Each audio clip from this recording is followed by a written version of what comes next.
Yeah. Hey, Hi. patrons, if you just are listening to this after rating Total Party Chill, they are offline.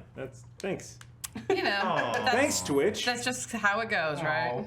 Maybe they just did it. Yeah, maybe. think They we might all have. did it They at the might same have time. just rated us, like right at the Oh, last that's minute. so funny. That would be Disappeared hilarious. into the ether. It's like, what happened? Like, no. The Hefner says, "Classic Thomas Raid." They must have been like, "And bye, everyone." Right here. You know, as it goes. So hi everyone. Hi. There's no branding on this.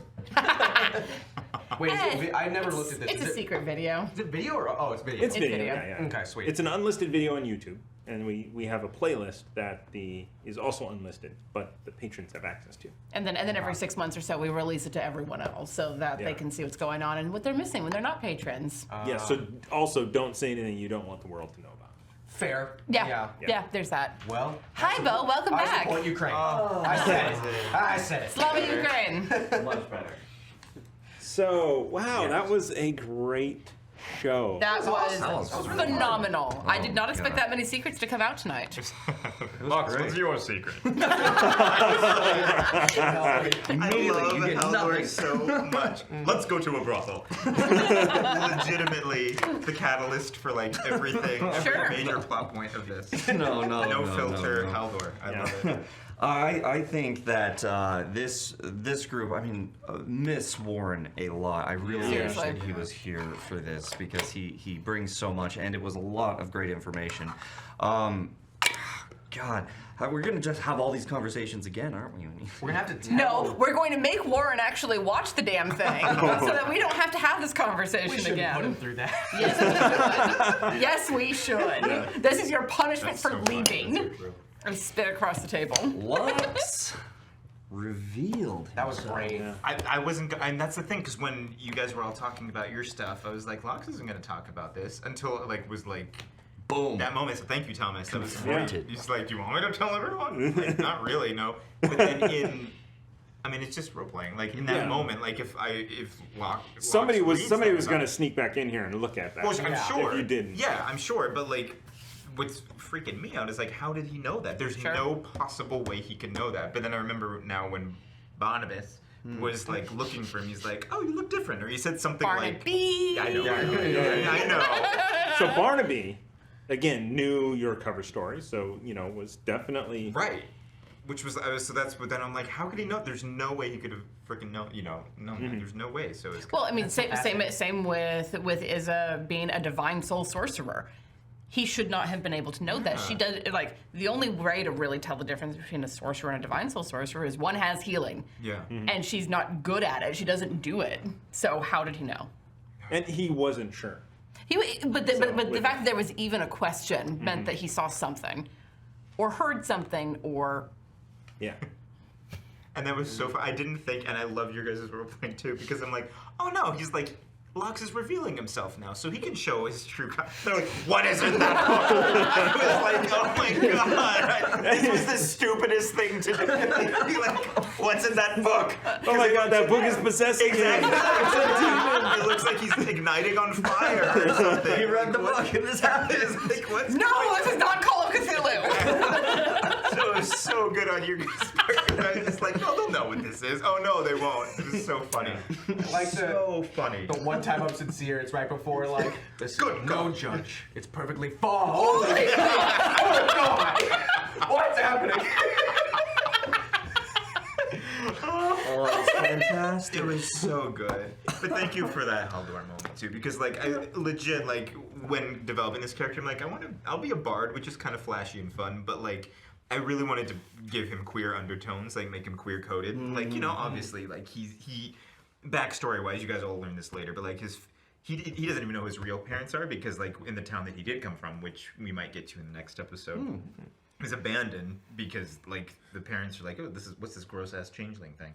So he was a kid, like he pretended to be a kid growing up because that's what he saw around him, and then until he started changing, and then the parents were like, get the hell out of here. So I wanted him to be queer coded in that like whole you're not accepted for who you really are kind of thing. And so with this Haldor moment, there's a lot of like that for me anyway. For me personally, I'm just like, oh gosh, it's like, gosh, I wish I could be. This is for Lux. This is the ideal what I wish I was at the age, my actual age, and then to get the acceptance. positive reinforcement. Exactly. And that it's like, oh god, I really do love how much queerness is in this show. Yeah. Like, Izza's probably The full asexual. pickle. Like, well, Ambisextrous. That was great. Haldor is ambisextrous as far as I've learned. Izza's probably asexual Very, because she's just like no interest, doesn't care. And the lock will go to bed and just dream with anybody.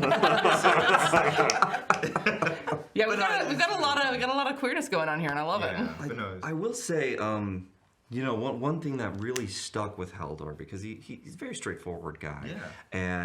And when you said, when Locke said, I have to be fixed, Haldor, like, I know Barry said something as well there, and So did Izza. We were all like, Oh yeah. fix what? yeah. So it's one of those things that Haldor, and you guys will have to learn this when you learn this. But yeah, Haldor very much believes in clearly being you. Because Sure, he is very much sure. Haldor. Yeah. Right. So that's one thing when he has seen this young lad, right? Before it was revealed, because Haldor, remember, doesn't understand a whole lot of big numbers, so 21 means not a lot to him. Sure. Just a little bit younger than you. So much schooling too. He doesn't understand 7, and he definitely doesn't understand 20, but he knows that people say he's 27. So he doesn't really have the frame of reference, so he's like, this is a young kid, and Haldor is going to, like, I like that, though. grab you and show you, and teach you, basically, under the wing. That's why it's like, Lux, do this. Lux, you're gonna, Sure. trying to. Page duties. Yeah. Now, how successful he is gonna be in that is questionable because he's, a lot. Because he's Haldor. Exactly. But that's kind of the mindset that he's at currently with Locke. It's fun to see everyone start to do, because I remember, I'm sure you told everybody, but in making this, you're like, we're doing a murder mystery with characters that do not, like, none of these characters are going to... The highest intelligence in this group is a 13. Right. Yeah, man. But, like, the characters, I'm like, that kind of a connection, and this all the connections that are being formed with these characters that are seemingly so different is very fun to experience. Well, and I said it to Bo over the break, and I'm going to say it again on the record. I think that follows very naturally from how well we mesh together, because Izza is the kind of person who won't share her secrets unless pressed, unless she feels like she's safe and people directly bring it up. So Haldor being like, oh yeah, your secret, in the big, loud, sweet, dumb voice, in the what is the word that I want? The himbo voice. And her being like, Yeah. But it was perfect because she was freaking out, but I was over here like, fantastic, because there's no way she'd bring it up herself.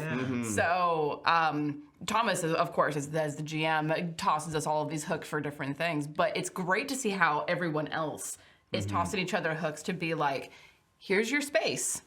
Talk about your character thing. Because I was telling Bo, I was in a game, a Mutants and Masterminds game, where one of the characters had a deep, dark, secret connection to the pharaohs and some shit, some reborn soul thing. She was the like really dark, brooding rogue type. We did not find out this secret until like 50 sessions into the game. And by that point, we were all like, we don't care. We didn't. We did not care anymore because it was like, this would have been cool to find out, 30 sessions ago. But now it's just like, yeah, we're dealing with gods and demons and you're a reborn soul. Cool, fine, whatever, move on. Fair. Because I was not expecting these secrets to come out in episode 6, but they needed to come out before episode like 15 or so, because you need to establish these secrets as things that bind us together as a group, but also things that the world might use against us. I would agree. I didn't expect them to come out nearly this soon. Me neither. And also, even at when I was talking to the paladin and the will, I thought you were I was expecting someone to cut me off, so I was not gonna. That's the same. Yeah. I was like, I was doing it. Shit. I didn't open my notepad. I was not going to cut that off because I was like, no. I have been making a point in my head of being like, at some point, is this going to ask? because she keeps seeing him get cut off. But I think it played out perfectly though. I'm really happy with how everybody's story came out today. Like all the character backgrounds was great, and there's still, it sounds like there's still a lot more to learn from everybody too. So I really Haldor passed on it real hard. Yeah. He was like, Haldor's secret. He started talking about his dad. You guys didn't see it, but I was very much like in Haldor when you said, I would have liked your father. Yeah, I saw that. Just like blank stare. No. Yeah. That's why I narrate. I mean, I wish I said why is your hand shaking while you're eating that donut or something. Yeah. But I wanted to at least get that for podcast listeners because, it was like a Because his hand is doing like this. Yeah. It was a great thing. So I have a secret. Oh. Oh yeah? I had no idea that there was a room full of journals in this house until it like, blah, this is happening. Gosh, that's amazing. So Brilliant. was there anything else that you had in mind for, not, you don't have to tell us what it is, but did you have other things in mind for like finding the hooks into the mystery in the house? So obviously there is something that someone is looking for.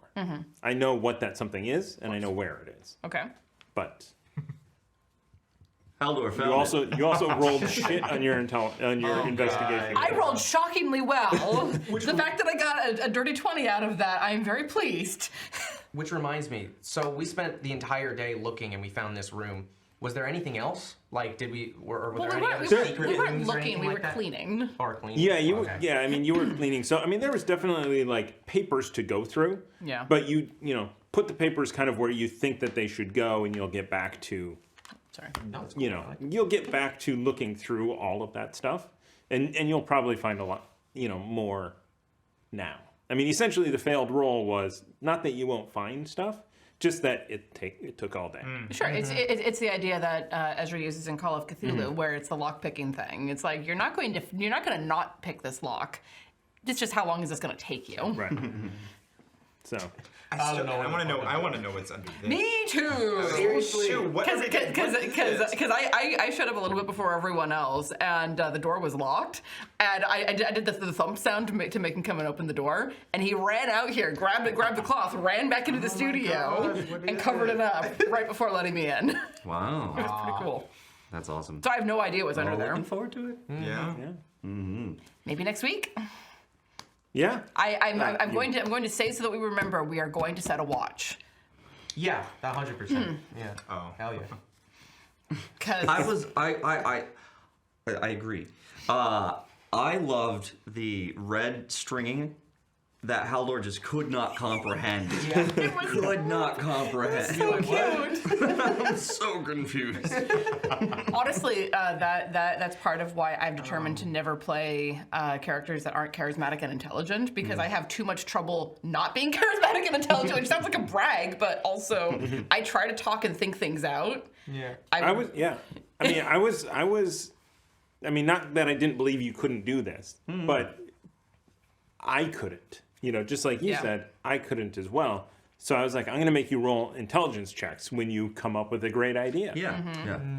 Bo doesn't. Haldor doesn't come up with great ideas. Yeah, like I've put a Or if character. I do, I put a reason behind it, Sure. right? I want to Yeah. say there's a reason Haldor thinks this way. Exactly. Yeah, there's always like a trap. I've played a character with negative charisma, and it's really frustrating when you're trying to talk your way out of a fight. Yeah. Because, oh man, it's really frustrating. I did like you're like, it's in the study, or it's in the foyer. As soon as you walk in, the one drawer that was open, clairvoyant, all of a sudden he gets clairvoyant. We're after a chase through the alleyway, and he's like, Wait a minute. yeah. But I mean, so I did that to you. I did that to you. Oh, that's true. That's true. Yeah. I feel like I do that when I was like, I know exactly where that is. Like this specific piece of Duvetine, when we were looking for it yesterday, it wasn't until I was like, That's a good I know point. exactly that's where it is. very Yeah. true. That's very true. And that is how memory tends to work. Like people who teach you how to improve your memory refer to the memory palace method, which was used in the BBC Sherlock, but it's a real method where you associate a memory with a room that you're familiar with, and you put these items in this room to remember things. So it's an association thing, and it's very similar to that. And it would be you were a street kid. And as you saying say it that out loud and thinking Yeah, about that's that very and good. remembering how you use that to hide, you would have been like, wait, no, there was that kid and he was looking at us. And obviously, there wasn't a street kid until you said I was a street Great, kid. come on. You know, I mean, For sure. So, That stupid street kid. it's kind of funny. So originally, it was going to be a blue Eladrin, but I was like, God, that is so specific. You I know, would have guessed that. to you know, but then you would have spent the whole campaign looking for a blue Eladrin. They were blue, and they ran out of our house. Are you blue? But or someone who seems to be paying more attention to us than they should. We're gonna be super fucking paranoid out on the street now. Just yeah. walking Oh, around boy. being like, Yeah. Hello. Of course you're looking at me. Haldor.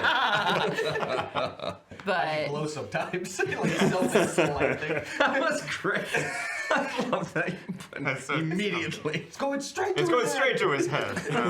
I'm like, But also, oh, Thomas, no. I appreciate like this method of the way that you run campaigns. Like you were over here all I'm super unprepared. I don't know what we're doing, but this was a fantastic session. So thank you, and thank you guys. Came out great. Great.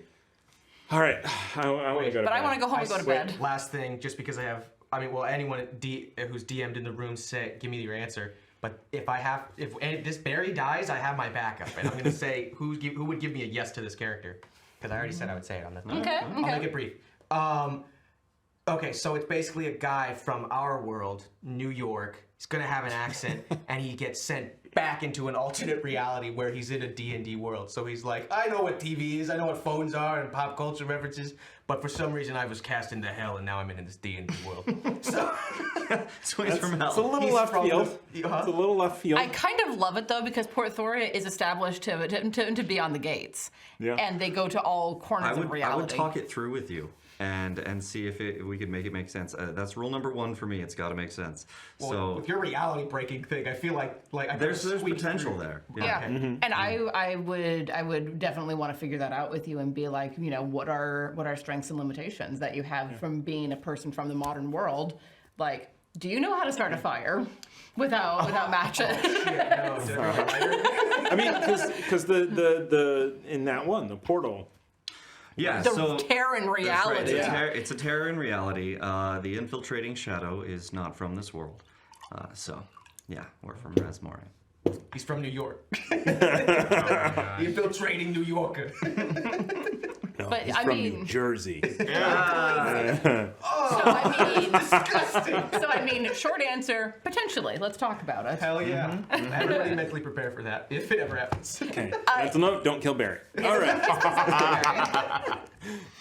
Thank you guys, everybody. Thank you, patrons. We really appreciate you guys, and thanks for supporting us and letting us do this. Whew. And giving us cards that we don't use. Well, we almost get to couldn't combat this every time. Yeah, Almost. we couldn't this time. But this was such a strong role playing episode. I cannot imagine that the people who sent us these cards regret it. So Yeah. All right. Cool. So thank you guys, everyone.